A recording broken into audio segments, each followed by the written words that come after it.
all those years ago, I never thought anybody would ask me for my autograph. Isn't it unbelievable?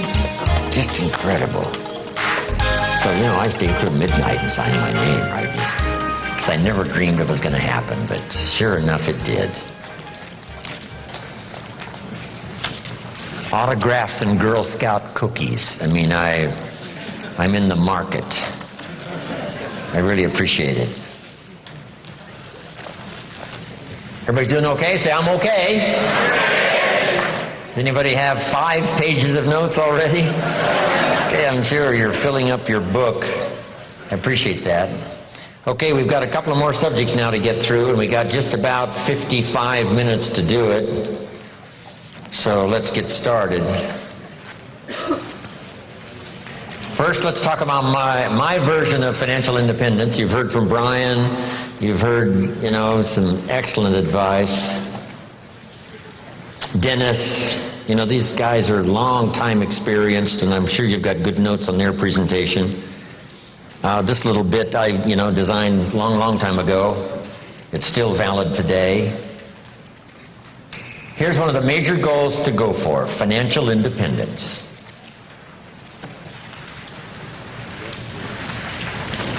Every American's, right, privilege to become financially independent. So here's my definition of financial independence. The ability to live, and I'll give you time to write it down, the ability to live from the income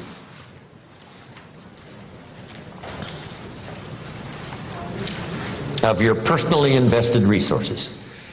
The ability to live from the income of your personally invested resources.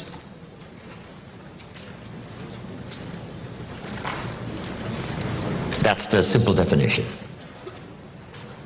That from the resources you've invested, the income from those resources, you could live. Here's one of the advantages of financial independence. Now you can work or not work. Or you can certainly choose the work to do. Now you can work by choice, not by necessity. And here's one of the best: to be able to work for joy and not for necessity. At first, of course, we have to work for necessity. But if you can finally reach the point where you can work for joy, not for necessity.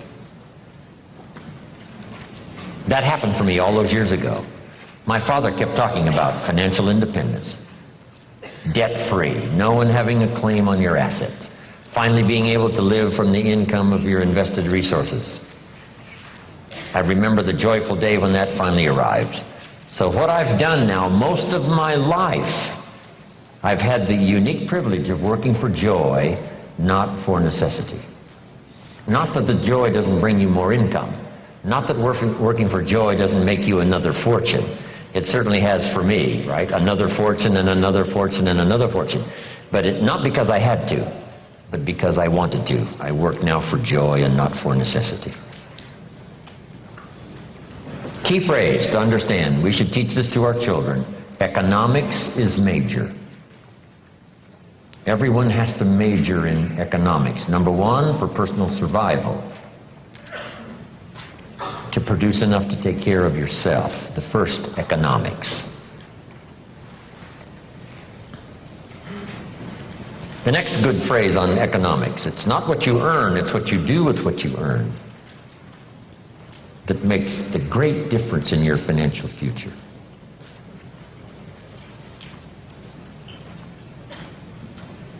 All of this is determined by your own philosophy. It's important early, and kids have to have a personal philosophy working even when they go to school. Here's a good definition of your personal philosophy: a guidance system. Your personal philosophy is a guidance system.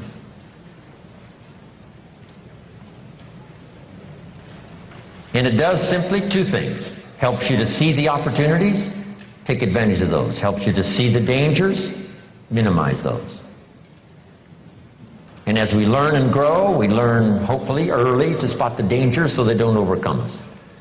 Hopefully we learn early to see the opportunities and take advantage of those, maximize them if we can. That guidance system is like a sail on a sailboat. The winds are always blowing, favorable winds, unfavorable winds, stormy winds, economic winds, political winds. The wind is always blowing. But to arrive at a predetermined destination, it is not just the blowing of the wind that we have to deal with. Here's the major part, the set of the sail. The set of the sail is what you learn, gathering information from these 3 days. Talking to each other, gathering more information, filling up one journal, then another one. Information. Guidance on how to trim the sail, set the sail. The Sunday morning sermon, the lyrics of a song, the dialogue of the movie. Words put into good structure so that they deliver enlightenment, information, knowledge. And we use that to set sail.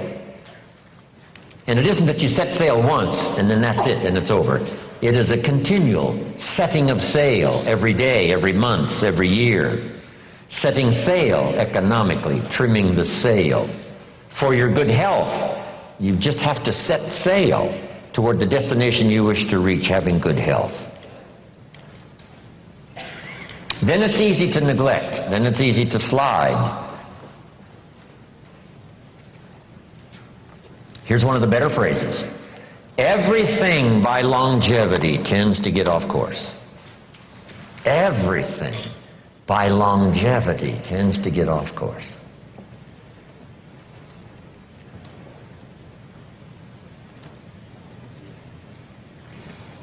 When the early astronauts made those trips to the moon, on the way to the moon, here's what they had to engage in: mid-course corrections. They look at all the gauges, and some solar winds that they didn't expect has pushed them off course as they look at the gauges. Now they must fire the little rockets to get the spaceship back on course. And it's especially critical if you're headed for the moon. If you're in an airplane and you miss Los Angeles and, make San Francisco, you're okay. But you can't miss the moon. And here's why. If you miss the moon, you can't get back. So just put this little note now. It's a pretty serious note. Some destinations are critical.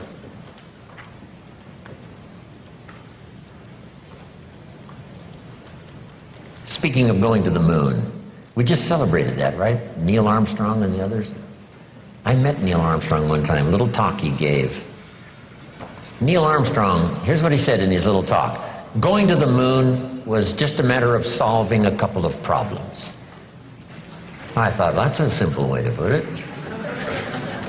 Problem number one, how to get there. And then you just figure that out, how to get there. Problem number two, what? How to get back. That's problem number two, and you just solve that. Now, he said, it's also critical not to leave until you've solved both problems. I thought that was classic. Wow, speeches and information give us so much to chew on, right?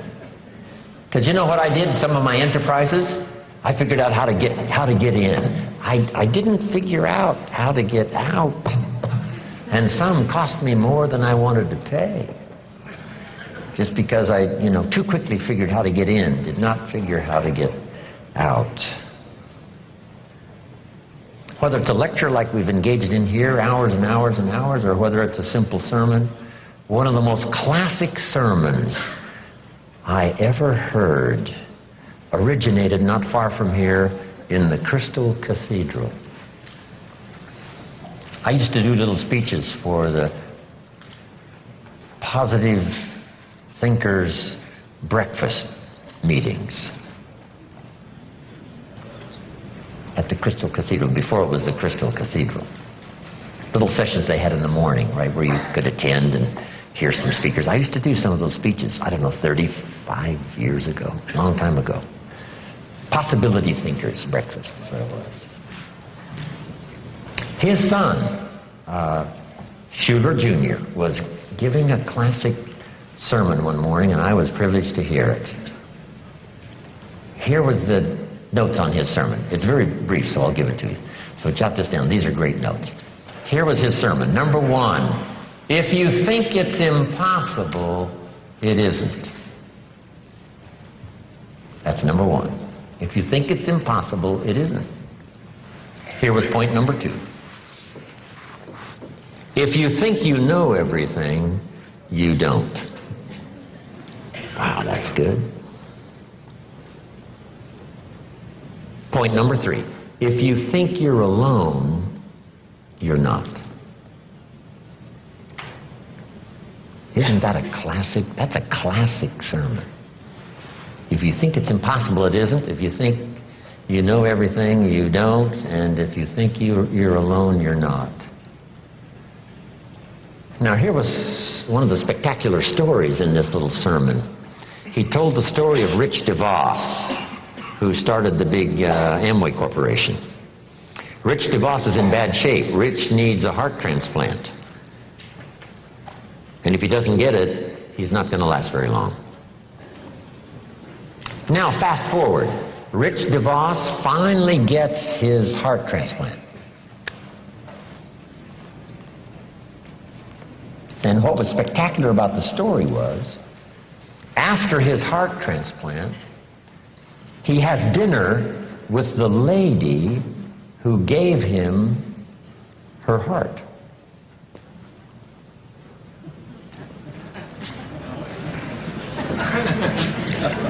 He has dinner with the lady who gave him her heart. You say what? That's impossible. You couldn't have dinner with the person that gave you their heart. Here's what happened. This lady was desperately ill and needed a lung transplant. A donor was found, and sometimes it's much better in a lung transplant if the heart and the lung go together. So this lady gets the heart and the lung transplant that she needs to save her life. Now her heart is left over from this operation, and her heart goes to Rich DeVos. That's how Rich was able to have dinner with the lady who gave him her heart.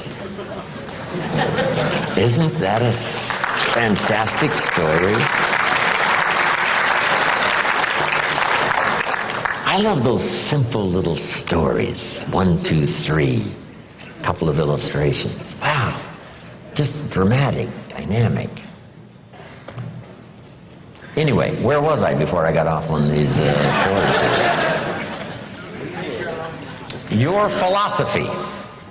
Whether it's your philosophy about economics or your philosophy about marriage or your guidance system about good health, it's easy to get off track. So by longevity, we start, and sure enough, it drifts off course. And that's what sermons are for. And that's what the lyrics of the songs are for, and personal conversation, is to get us what? Back on track. Back on track. And hopefully we're not too far off track so that it doesn't take too long to get back on track. So maybe that's all you needed this weekend. You're doing pretty good, but in a few things you've drifted a little to the right, or you've drifted a little to the left, or just by, a casual approach to some things instead of the serious approach, you're a little bit off track. And it doesn't take that long, if it hasn't gone on too long, to get back on track, back on track. But even if it's been a long time, you can start the process overnight. You can start the process, decision-making this weekend, could be some of the most important of your life and your future. Not because we have given the seminars, but because the moment was right for you. and somehow it was said okay, and somehow it was delivered with sincerity, and you got the message, and this weekend makes a pivotal turn for you in terms of the set of the sail. Okay, your philosophy. Now, your philosophy about money. Someone mentioned the other day the love of money. What about money? What about success? It's a good debate. I've got a good question, and it's not necessarily a high moral question, but it's a pretty good question. If you could do better, should you? That's not a bad question.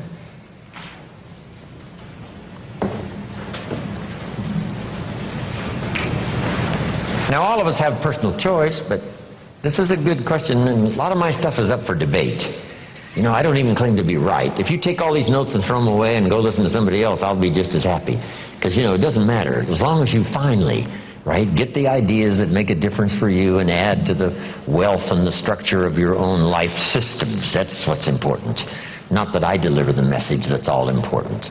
But piece by piece and speaker by speaker and teacher by teacher and phrase by phrase and book by book, we pick up the information that helps us to fine-tune our life and our future. But this is a good one for your own debate. If you could do better, should you? That's a good one. Now, let's talk about financial independence. When I meet Mr. Shoaff, I'm not in good shape. Here's where I was when I met him. Pennies in my pocket and nothing in the bank. Because the story of the Girl Scout with the cookies had just occurred in my life, and now I meet this man. Here's what he said.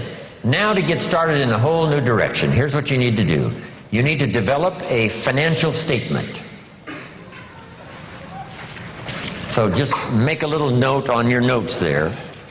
If you haven't ever done it, this is not a bad place to start.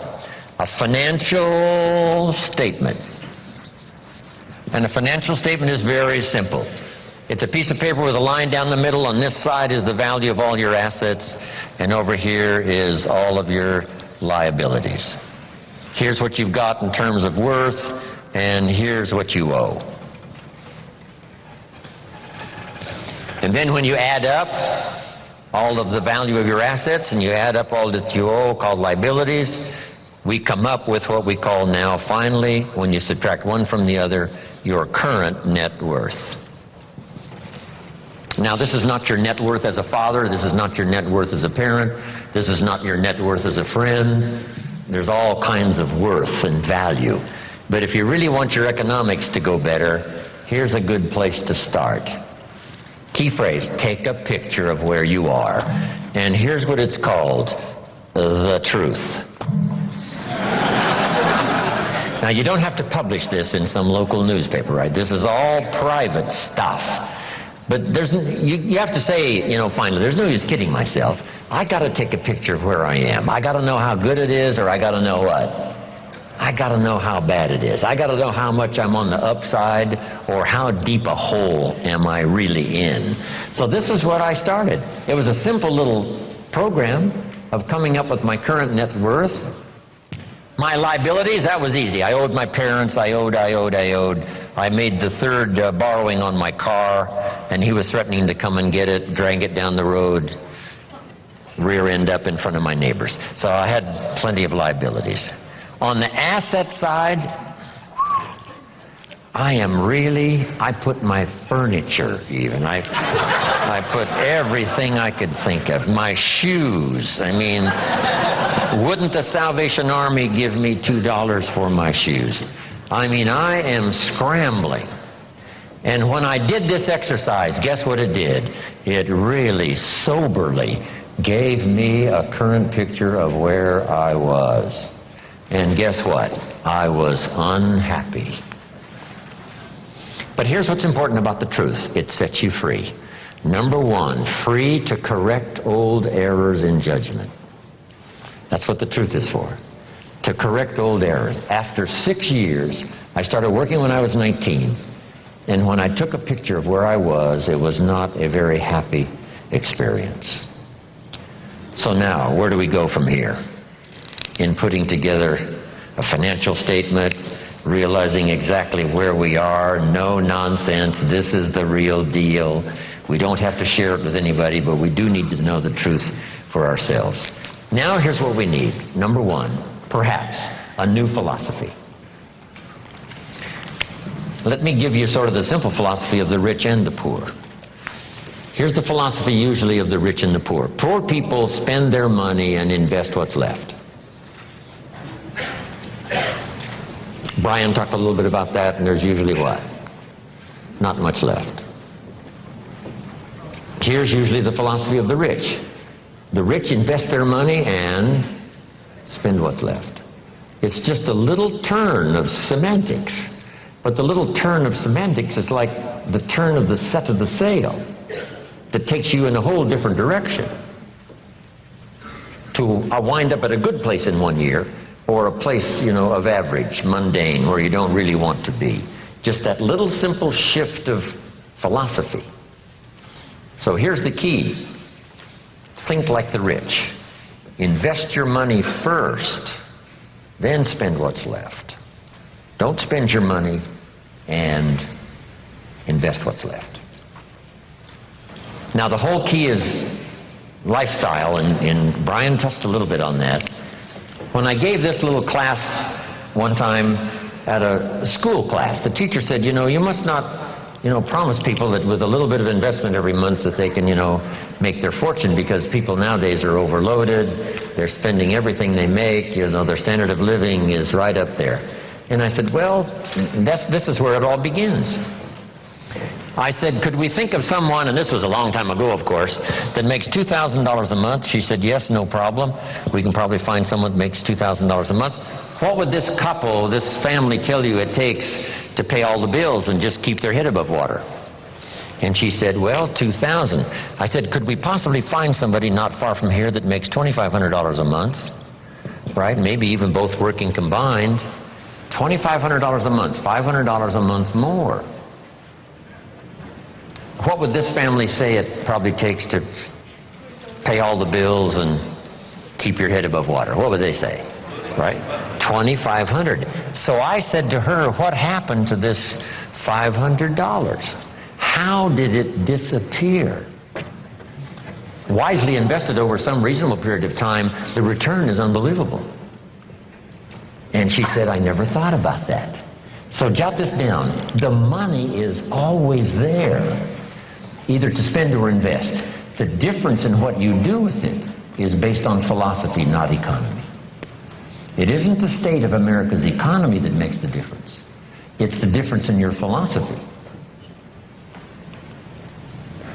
Right? That illustration? Here's a book on how to get rich. It costs $20. Somebody says, well, a poor person can't buy that book. Say, no, it's only 7 Coca-Colas. And you either spend the money on 7 Coca-Colas or a $20 book that teaches how to get rich. So jot this down. Everybody has the money. Even the poorest of the poor. The key is how to spend it. The key is what to spend it for. And how you spend it. First, how you earn it is determined by your philosophy. Second, now, how you spend it is determined also by your personal philosophy. So what would be a good philosophy to follow? And this is the little simple form I want to give you on financial independence, wealth for the future. It won't take long now to jot this down. It takes a little longer to go do it, but here it is. What to do with $1? If a child asks what to do with $1, here's my suggestion. Never spend more than 70 cents. 70 cents. You've got to pick some number, right? This is the number I've picked, right? Listen to Brian, listen to Dennis, listen to me, and then refine your own to suit you. But I suggest don't spend more than 70 cents. Here's where the other 30 cents goes. 10 cents, 10% of your income for charity, church, whatever, supporting worthy projects, teaching children here to become generous. If kids understand generosity, they'll give you 10 cents out of every dollar that they earn. And this is a good place to start. It's easy to give 10 cents out of $1. a little more difficult to give 100,000 out of 1,000,000. You say, oh, if I had $1 million, I'd give 100,000. I'm not that sure. We better start you early, right? So that when the big money comes, it'll just be automatic. You won't even have to think about it. Okay? All right. So 10 cents for charity and church.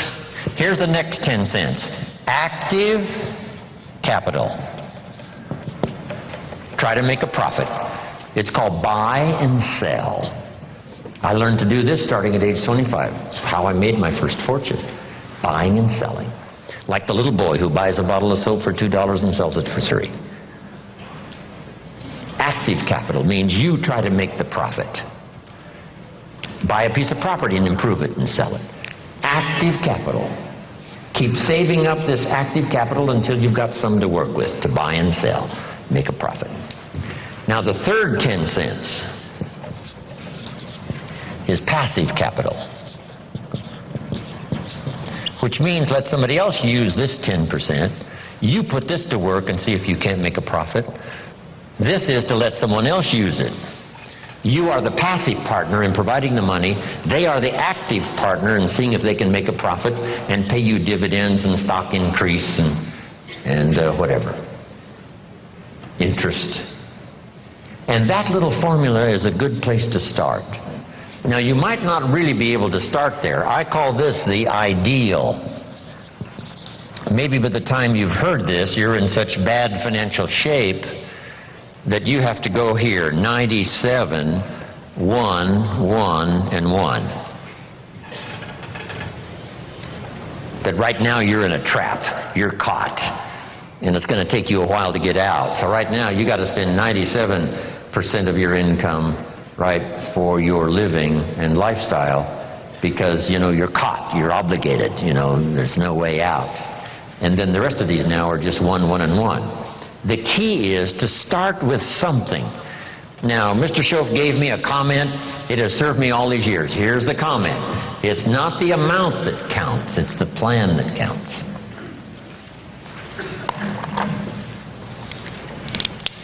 When I first met him, I said, if I had more money, I'd have a better plan. He said, no, if you had a better plan, you'd have more money.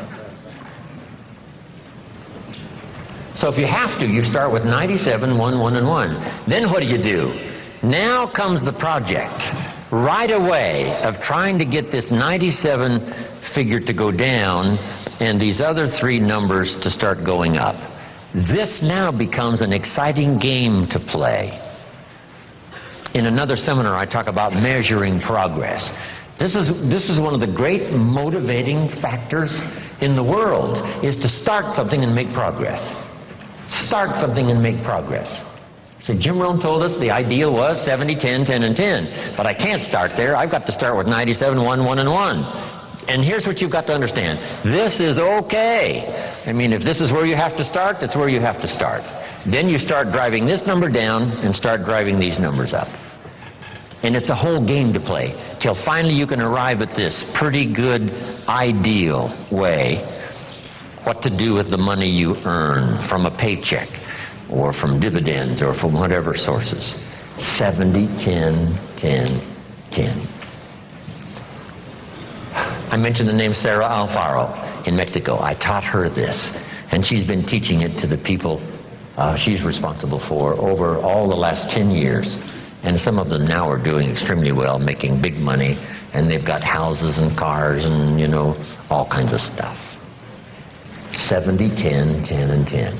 Now, when you start getting into the big money, these numbers have to change again.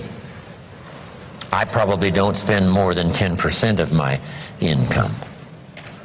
So if this number for me is 10%, you can imagine what these other 3 numbers probably are. So if you have to, you start here. Get to the ideal. And then when it really starts to flow in your favor, you rearrange this program again, 10%. Because if you're doing big time, you know, you couldn't spend 70% of your income. It would be obscene.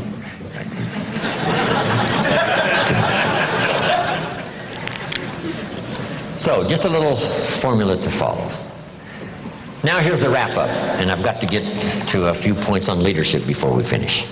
Here's the next one now. This is only a suggested plan. You know, this is not written in any law. You know, most advantages and benefits for the future are not written in law. There's no law that says you must not have a heart attack. Where is it written? There is no law. That you must demand of yourself.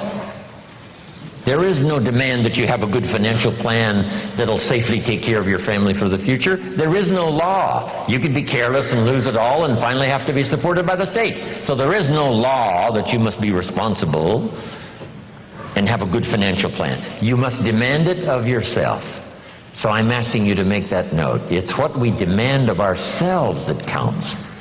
There's no law that says you must have a health plan that's going to make you extremely healthy for the next 10 years. There is no law. That you must demand of yourself. And those are the disciplines now that really start to count, the ones you demand of yourself.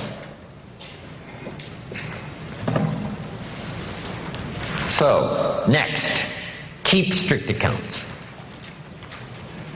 Keep strict accounts. Have you ever heard this expression? I don't know where it all goes. Did you ever hear that? Oh, we'd love to have you run our company. You don't know where it all goes. Did you ever hear this? It just gets away from me. Oh, we'd love to have you run the world. It just gets away from you? Okay. Will you make the note now? Keep strict accounts. This is for your own self-esteem, as well as safety and financial matters for the future. Keep strict accounts. You've got to do it, you know, for the IRS. You've got to do it for the tax bill that comes due.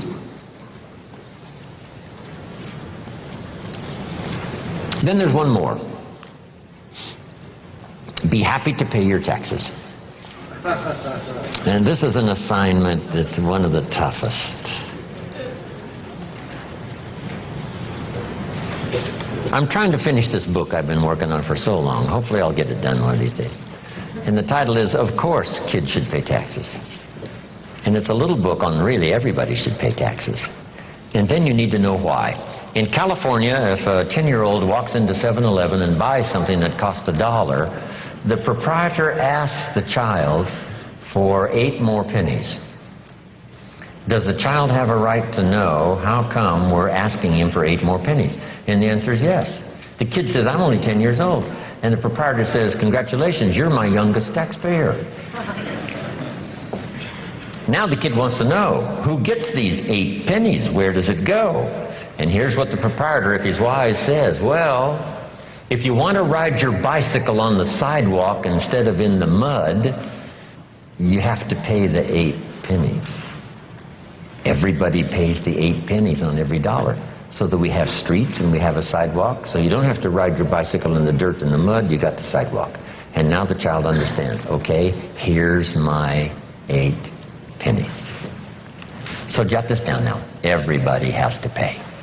We can't let anybody off the hook, because all of us are in this together.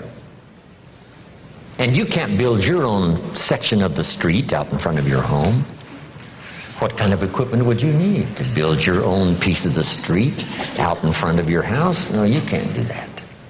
So we take these collective needs that all of us need, and we ante up the money, whether it's federal or state or sales tax or whatever it is, so that all of this is taken care of us. Here's what it's called: the care and feeding of the goose that lays the golden eggs. You say, well, the goose eats too much. That's probably true. But make this note: better a fat goose than no goose at all. So everybody has to pay. How much do you think aircraft carriers cost? We can't use used missiles.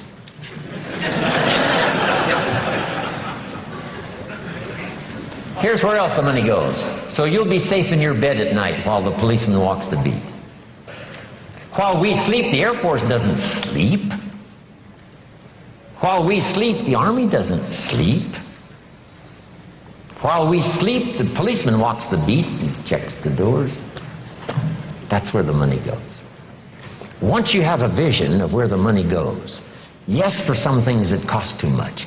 Yes, the government sometimes is too extravagant. Yes, all the yeses. But all those yeses are true for all of us. Sure, the goose might eat too much, but who doesn't? Should we have confession time here today? Say, no. Please let me off the hook. So you got to do the same with the government. Yes, the government needs to go on a diet and slim down and not spend quite so much. That's also true. But it's true of what? All of us. This is the deal. We're in all of this thing together. So finally, when I understood what this was all about, I finally became a very strange creature called a happy taxpayer. That's it. Now, should everybody pay? Let me give you one good illustration that comes from the Bible, and I'm finished. Jesus one day, and I'm an amateur on the Bible, but here's a classic story. The storyteller says, Jesus one day was out in front of the synagogue watching people come in, and with him were his disciples. So Jesus and his disciples are watching people come in to the synagogue. And the custom was, before they came into the synagogue, they deposited a contribution. They deposited the contribution, went on into the church. The story says some came with large contributions and went in. Some came with small contributions and went in. And as the disciples and Jesus watched, a little lady came along and she put 2 pennies in the treasury and walked in. And Jesus said, "Look at that." And his disciples said, 2 pennies, 2 pennies, what's 2 pennies? He said, "No, you don't understand. She gave more than everybody else." They said, 2 pennies is more than everybody else? He said, "Yes, because I'm sure that 2 pennies represented almost all of what she had." So since her 2 pennies represented almost all of what she had, she gave the most. What a classic philosophy. Now here's what did not occur. I'm so brilliant, I can give you what the storyteller left out. Here's what did not occur in this little scene. When the little lady put her 2 pennies in the treasury, Jesus and his disciples did not run after her and say, "Hey, hold it, little lady.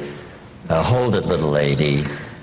We've observed what's happened with putting the 2 pennies in the treasury, and we've decided that you're so pitiful and you're so poor that we've decided to give you back your 2 pennies.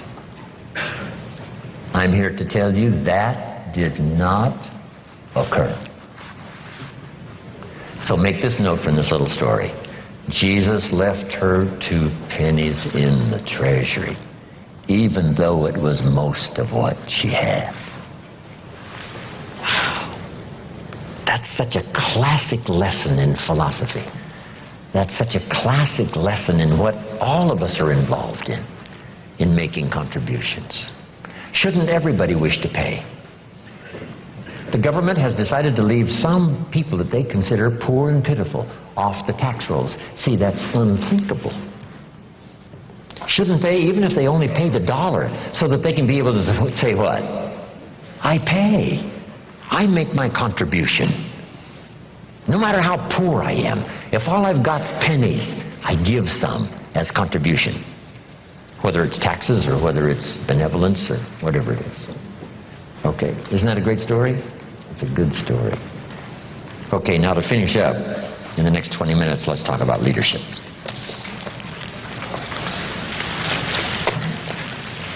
Wish we had a week. I've got all this stuff here.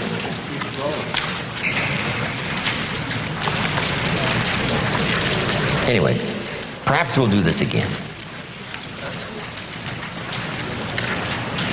Leadership. I got a good phrase for you now on leadership to start with. Here it is. To attract attractive people, you must be attractive. We keep coming back to the same central theme. Personal development is the key to the better future. Success is something you attract. And to attract attractive people, you must be attractive. To attract dedicated people, what? You must be dedicated. To attract positive people, you must be positive. To attract loyal people, you must be loyal. To attract gifted people, you must be gifted. To attract sincere people, you must be sincere. It's a matter of attracting the people you want. That's really the key to leadership. Next, leadership is the big challenge of the 80s. Science, politics, industry, education, sales. Here's one of the most important leadership roles in the future. Parenting. Parenting, mother and father. Or sometimes a single father or a single mother that has to be both mother and father. This is such an incredible challenge. Guess who the great heroes are in our country? Teachers and single mothers. I can't imagine the job. It's almost too tough to imagine. I was coming back once from San Diego back to Los Angeles, and it was 1 o'clock. I'd been to a very late meeting. I stopped by Denny's. 24-hour coffee shop was open. I stopped by Denny's. It's 1 o'clock in the morning, and I walk in to have a little something, piece of pie I think it was, and a cup of coffee. And at Denny's at 1 o'clock in the morning was the Avon lady.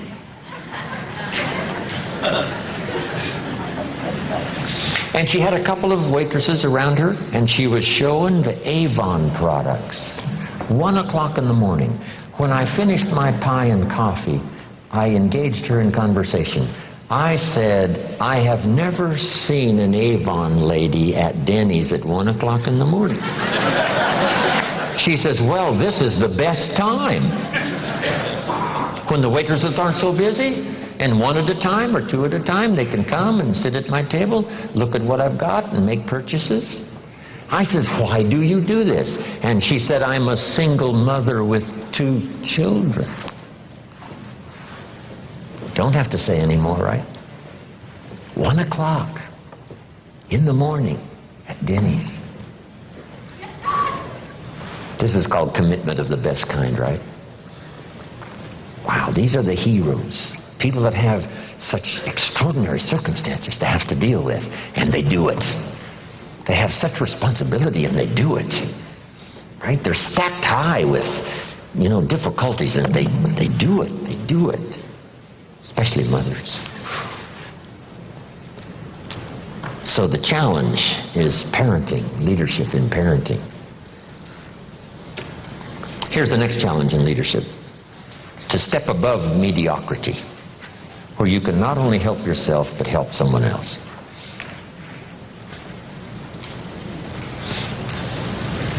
Now, here's the refinement of leadership skills. This is a good list to make. Be strong, but not rude.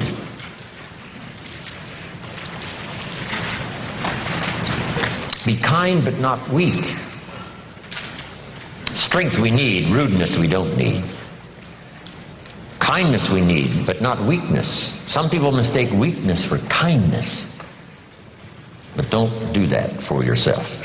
Next is to be bold, but not a bully. Refinement of leadership skills. Next is to be humble, but not timid.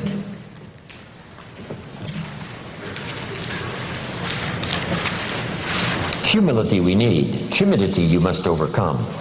Drive it into a small corner. Don't let it dominate your life, whatever you have to do.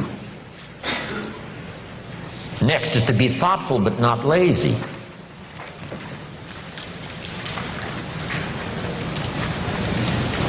Here's a good one. To be proud but not arrogant.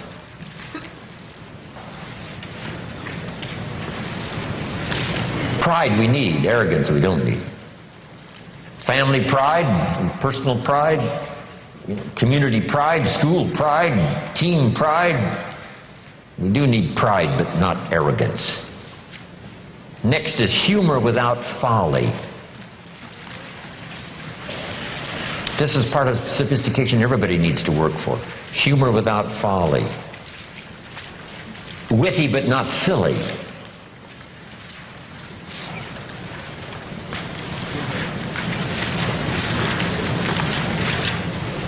These combinations are sometimes really difficult to pull off. Here's what the old prophet said. This is a good one for your notes. Be as wise as a serpent and as harmless as a dove. How to be both wise and harmless. See, that takes some real doing. Most wise people are not that harmless, and most harmless people are not that wise. But the real challenge is to be both wise and harmless.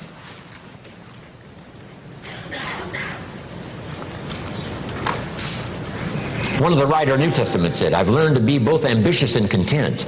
Now that is a real stretch. But here was his solution. To be content with what you've achieved and ambitious for more.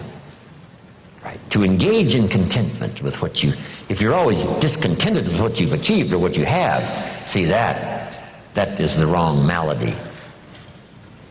But if you're happy with what you've achieved, but ambitious for more, that's the key. Most ambitious people are not that content, and most content people are not that ambitious.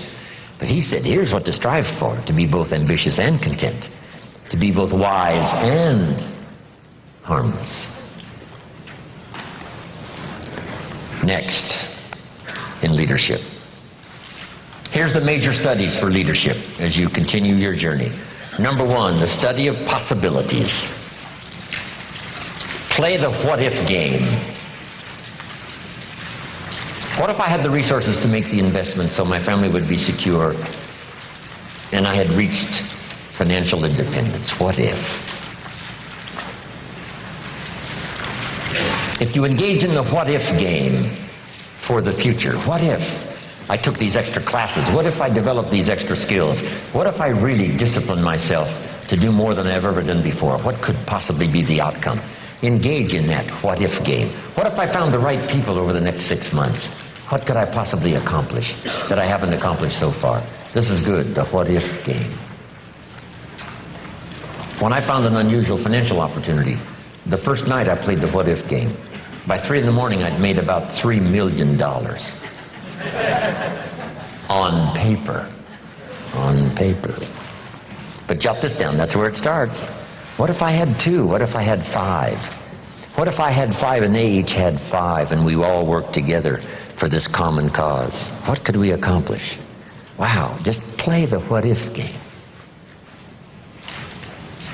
And then that saves you from later having to play this game. If I'd only kept that piece of property instead of selling it. Years and years ago, I owned 10 acres in Carefree, Arizona. I bought it for $50,000, and I sold it for $80,000. I made $30,000. Here's what was tragic. I didn't need to sell it. It is now worth probably over $1 million.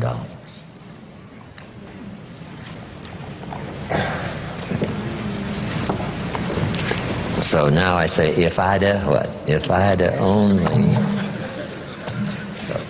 But we need some of those experiences, right, to help give us a little better guidance for the future. So play the what-if game, right? What if it went well? What if I found the right people?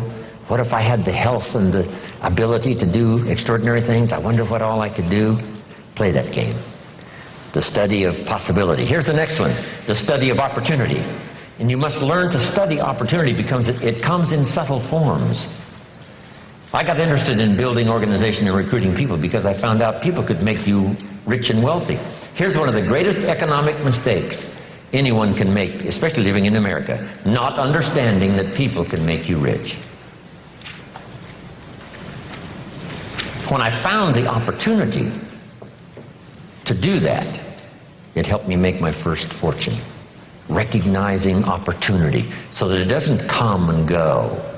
The moment was there and you didn't seize the moment. begin to recognize more opportunity. The opportunity for association. All of my projects have been association, 2, 3 people. Right? The old phrase says if 2 or 3 agree, nothing's impossible. Just not 2 or 300, not 2 or 3,000, just 2 or 3 with a common purpose. You can do the most extraordinary things. Recognize those opportunities. Here's the next. Be a student of ability. If you added one more skill and then one more skill. I started learning extra skills when I was 25 years old, when I met my mentor. One skill led to the next, and one skill led to the next. Finally, my income reached unbelievable proportions, having learned these skills. By the time I was 29 years old, my income had hit about $30,000 a month, which back in those days was so much money. It was unbelievable. I learned those extra abilities, those extra skills. I had no idea when I started how it would compound my income and change my whole financial life and financial future. So have you got that now? Be a student of ability. What if you took on one more skill and then took on one more skill?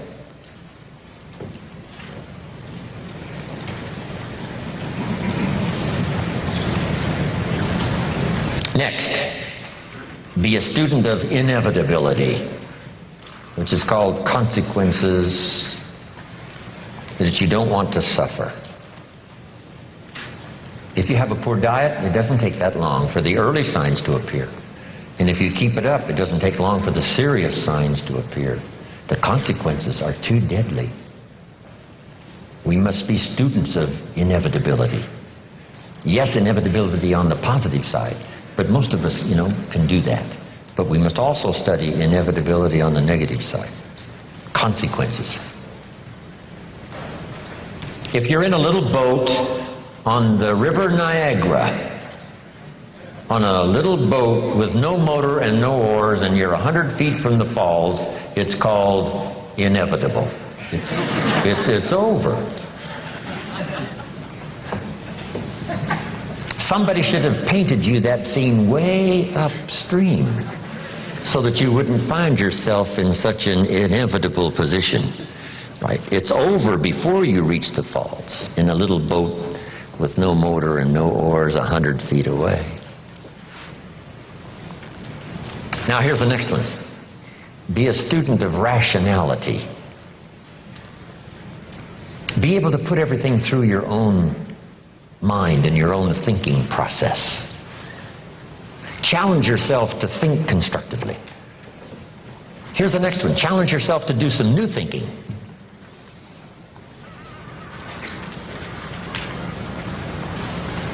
I think it was Einstein who said, the real challenge is how can we use the same thinking that caused the problems now to come up with the answers? So here's what we have to do. Shift gears into some new areas of thinking, new ways of thinking how to solve problems. Not the old thinking that caused the problems, the new style of thinking that creates the answers. Rationality also means, yes, be optimistic, but also be a realist. Here's how it really is. Here's how it could be. Here are the possibilities, but here's how it really is. Take input, but not orders. Abraham Lincoln said, "Since I would be no one's slave, I will be no one's master."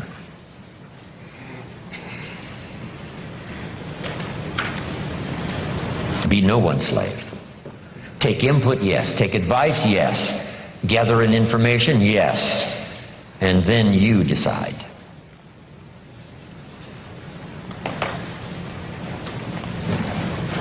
Now make this little list. This is a good list. 5 sources of inspiration. Number 1, deciding. Maybe some of you this weekend have engaged in the decision-making process that is going to send you home with a new phase of inspiration in your life. To start making whatever changes you need to make, amend the errors in disciplines and judgments. Deciding is so exciting once you've decided. Especially those major decisions that you know are going to have an outcome, in spite of anything that can happen. Especially if you decide it like this: no matter what. See, that is, you can't believe how self-confidence and self-esteem starts to serve you well when you start to say, no matter what.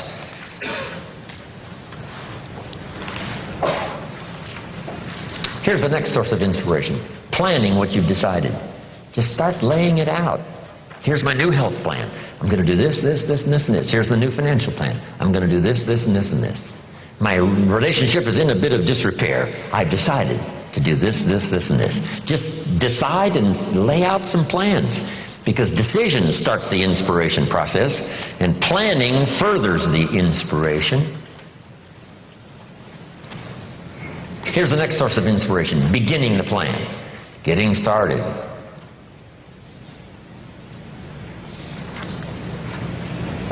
I taught this a long time ago. I haven't for a long time. An apple a day could start the process of changing your life. Number one, deciding that it's a good thing to do. Number one, before the day is over, to eat the first apple. And especially by the time you've reached the second and the third day, here's what you can say: I'm on a new track. And it's only 3 apples. I'm never going back to the old ways. Munch, munch, munch. Third day, you could be inspired starting the third day by deciding: first apple, second day, apple, and you can say, hey, I've got this down. This is going to do it for me. And it can be just that simple. Life-changing decisions, making plans, getting started, following through. Doesn't have to be something profound. You don't have to build a city to get inspired, or to prove to somebody, or especially to prove to yourself, that you're on a better track. You're now walking a better path, and the outcome is going to be dramatic and powerful. Key. So then that's the next one. The first source is deciding, the next one is planning, the next one is beginning. Here's the next one: progressing, staying at it. By the time you've finished that first week on a new plan, you'll be so excited. By the time you finish the first 30 days on a new financial plan, regardless how little the progress, the inspiration will continue to grow. Your self-esteem will soar. Then, of course, here's the fifth source of inspiration, and that's finally achieving.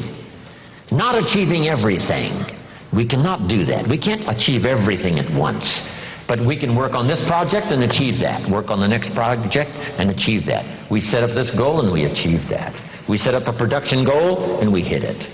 We set up a goal to increase our income. Within 90 days we had arrived at that new figure. Achieving. Wow.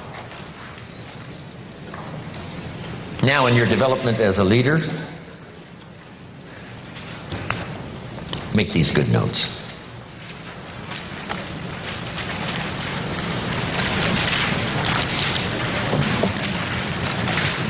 Learn the law of faith. The law of faith is very simple. Here's what it says: with faith, everything's possible. Without faith, nothing is possible. Faith is the ability to see what doesn't yet exist.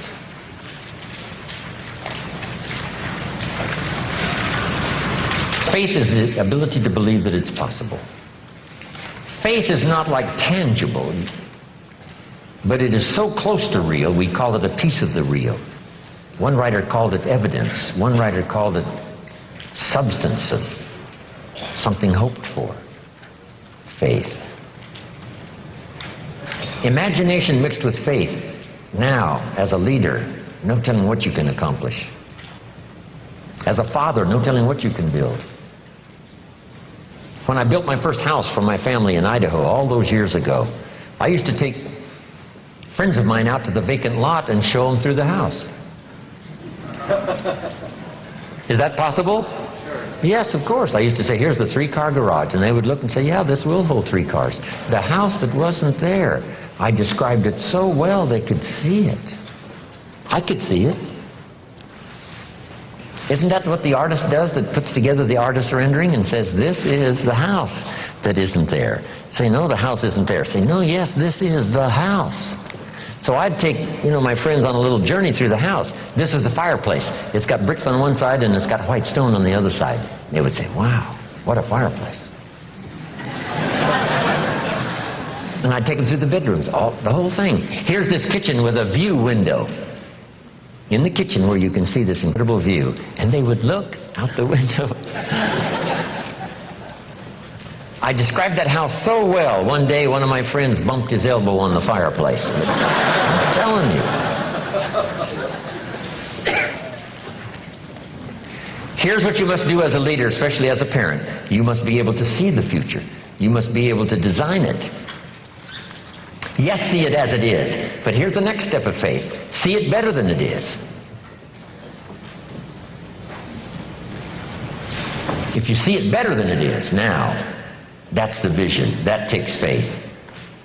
Then here's the third step. We've talked about it so often during these 2 days already. See it better than it is. Believe it can be better than it is. And number 3 is make it better. Go to work.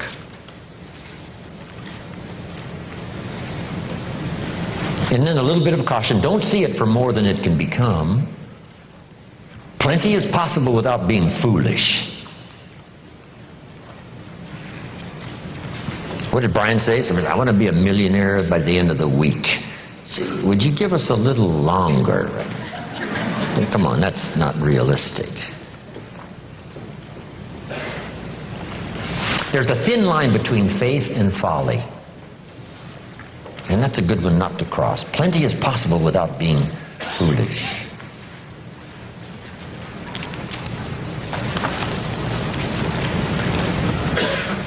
Here's the next in finishing my portion today.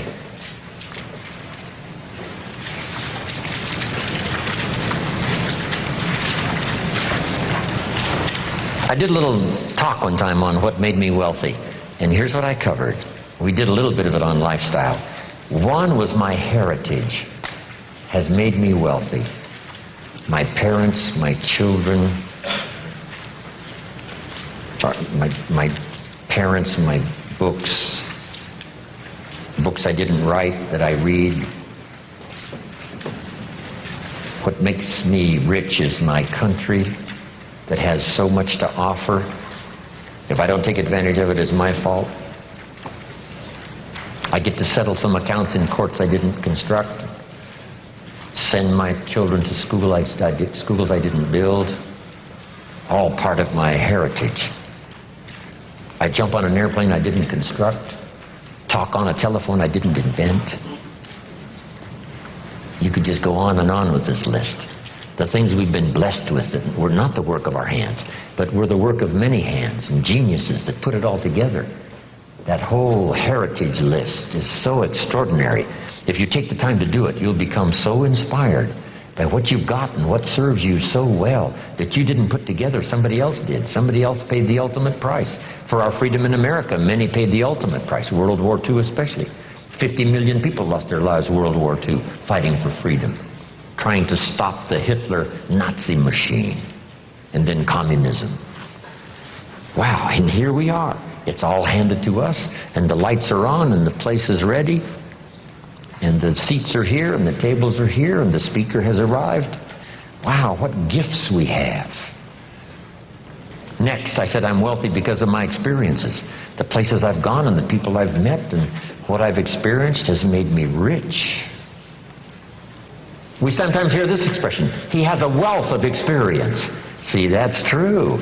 A wealth of experience. So here's the next key on this now. Treat your experiences as wealth, commodity, coin, currency. So what do we do with wealth? We invest it. We invest the wealth of our experiences into the possibilities of the future. Next, I'm wealthy because of my friends and my associates. Extraordinary people who say to me, what do you want to do? We'll just go do it. What do you want to accomplish? We'll just go do it. We'll accomplish it. How much more do you want to do? We'll get it done. It's so great to be surrounded by those kind of people. You say, what do you want to do? We'll go do it. If you can dream it, we can help. If you can dream it, we'll put it together. Unbelievable. How valuable is that? You can't buy it with money. Next, I'm wealthy because of the knowledge that's come my way. The teachers like this weekend who have taught me. In those early days, I sat in these classes just like you and took notes and wondered about the possibilities. Could it be possible that this stuff is really that simple? But if I put it to work, it could be so profound. Next, I'm wealthy because of my future.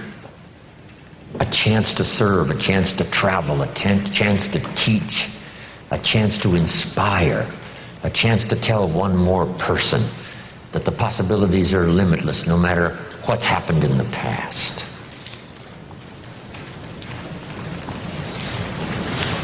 Next, relationships that are extraordinary. Marriage, friendship, those great experiences that have served us all so well. Here's the next. And we've written this somewhere, and some of you may already have it. It says, let others lead small lives, but not you.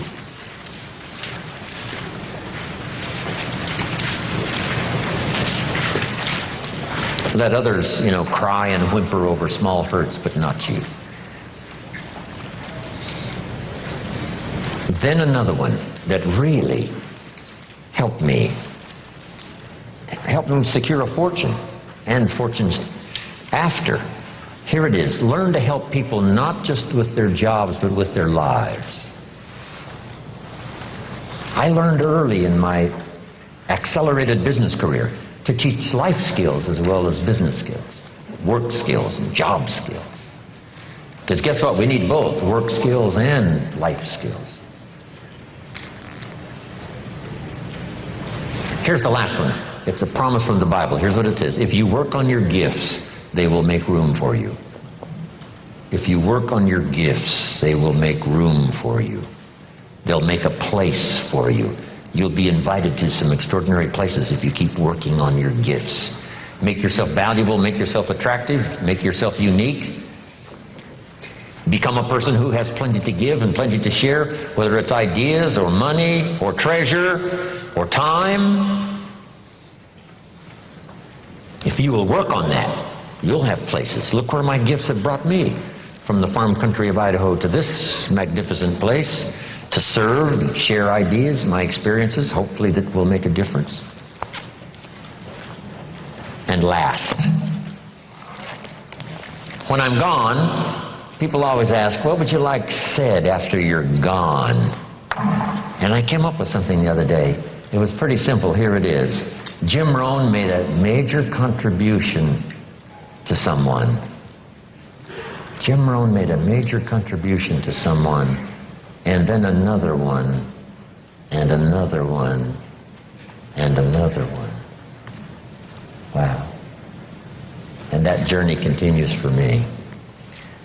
So if you've got my name on your notes, which hopefully I'm sure you have, when we leave here, I go with you, these notes and all the experience that we've had. But I promise you this, as we leave here, I will not leave you behind. I'll take you with me in my thoughts and in my heart. Thank you very much. God bless.